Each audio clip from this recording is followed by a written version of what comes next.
Fala, Gil, boa tarde para você, boa tarde a todos. Jogar como mandante tem feito bem ao Vasco. Nos últimos 4 jogos em casa foram 4 vitórias e a equipe tem sido bastante apoiada pela torcida nessas partidas. Hoje à noite não deve ser diferente, todos os ingressos foram vendidos, cerca de 20 mil torcedores vão lotar São Januário.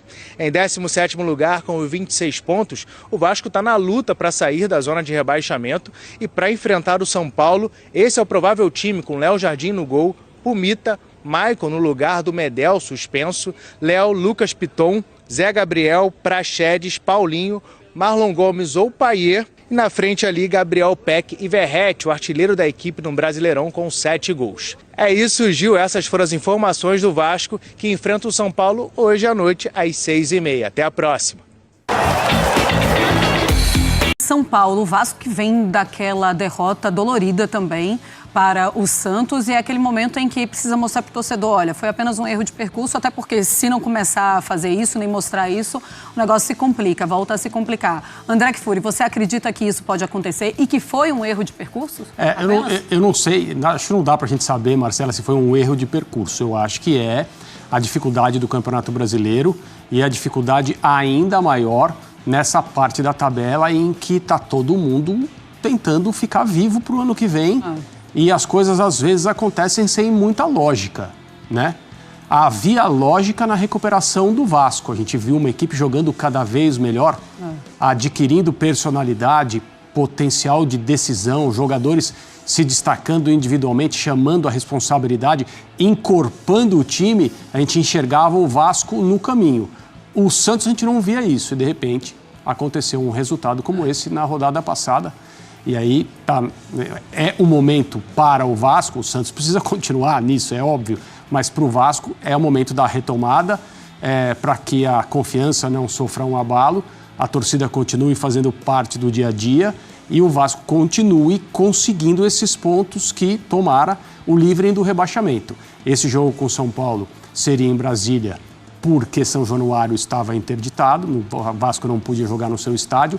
Agora é mais uma das voltas do Vasco a São Januário, porque a minha impressão é que isso vai se repetir na formação do ambiente, o torcedor enchendo o estádio, os jogadores satisfeitos por jogar ao lado dessa torcida tão apaixonada, e o Vasco não pode desperdiçar. O Vasco precisa vencer o São Paulo. Pois é, e o São Paulo tranquilo, leve depois do título da Copa do Brasil. Olha, Faz de Esportes, vamos falar agora do prêmio ESPN Bola de Prata Sporting Bet, depois de 25 rodadas. O que vive o futebol brasileiro. E nisso eu tô com os nossos comentaristas. O Ramon, pelo menos, me parece um cara, assim, equilibrado para fazer essa avaliação do Vasco nesse momento, Cícero. É verdade, Mário. O auge da empolgação do torcedor cruzmaltino, nessa sequência aí de vitórias, que tiraram o time do Z4, né, da zona de rebaixamento, foi a vitória diante do Fluminense, fazendo 4 gols num time que tem um setor defensivo muito bom, que é o time tricolor. Ali, com o torcedor lotando o estádio Newton Santos, o jogo não foi em São Januário, foi no Newton Santos, a torcida ficou muito empolgada e achou que dali para frente o Vasco ia brigar até por coisas maiores, né? Eu vi muito torcedor do Vasco dizendo, Sul-Americana é certa e se pegarmos uma sequência como está sendo essa, quem sabe até a Libertadores da América, né? Mas isso com um grande exagero, né? Também tem um outro destaque aí, nesse caso um destaque negativo, que o francês Paier chegou aí com muita expectativa de que poderia dar esse toque de classe ao Vasco, um jogador muito experiente, com muito nome na Europa, apesar de ser veterano, e ele não conseguiu jogar até agora, né? Não se firmou no time do Vasco, já ganhou a posição de titular, já perdeu. Quando se esperava que ele entrasse jogando contra o Santos, ficou no banco de reservas, entrou, não fez diferença. Então, realmente, o Paier foi um risco, né? Uma aposta que o Vasco fez e até agora não deu certo. O torcedor do Vasco, com essa derrota para o Santos, acha que os jogos em São Januário agora não há outra alternativa. 3 pontos até o final do campeonato, a começar pelo jogo contra o São Paulo, que vai ser um jogo duro, em São Januário, no próximo sábado. O Cícero falou do equilíbrio, você estava destacando também, né, Mari, do Ramon Dias, e o Marcelo Fernandes, agora efetivado, também teve muito equilíbrio, até para avaliar a confusão que o Soteldo armou, né, Breiler? Porque ele riscou um fósforo ali e está suspenso. O cara, ou no fim da partida, quer revidar, o jogo está definido, mas ali faltava um tempo inteiro de jogo. Então o Soteldo cumpriu o objetivo dele, que era desestabilizar, e os jogadores do Vasco caíram na onda, sobretudo o Sebastião. Mas Dom, que eu quero te ouvir, porque assim, tem gente que reprova a atitude do Soteldo e tem gente que acha que faz parte. Depois eu e o Bruno a gente vai brigar aqui também, mas eu quero te ouvir antes. Eu sou do time que reprova a atitude do Soteldo. Eu sinceramente, não acho que isso pertence ao futebol, de verdade. Assim, eu entendo que nem lance como lambreta, pedalada. É recurso técnico, acho que é legal do jogo, mesmo que você vai pra cima do adversário, que ele possa ficar incomodado, não tem problema. Ali ele não tem finalidade técnica nenhuma. Ali é pra você tirar sarro do adversário que tá perdendo, porque ele não faria isso num 1-1. Ele não faria, porque não tem nenhuma finalidade aquele tipo de lance. Então, assim, eu discordo totalmente da ação do Soteldo, mas eu ainda acho que o erro maior no lance é do Sebastião Ferreira.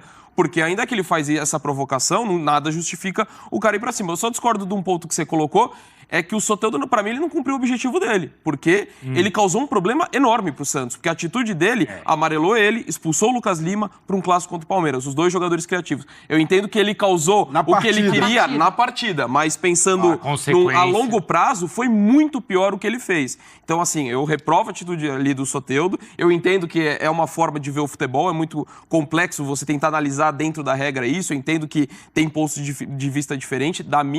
Do meu ponto de vista, eu realmente não gosto, só que eu acho que o Sebastião Ferreira erra mais que o Soteldo. Ele reconhece que exagerou. Na hora ali, os jogadores do Vasco vão pra cima, ele já pede desculpas. Então, ele passou do ponto nesse aspecto. Soteldo, você tá falando? Sim, o Soteldo. Ele reconheceu no campo sabe que eu achei passou do limite. Eu achei engraçado, eu vou usar esse termo, você vai me entender, tá, Breler?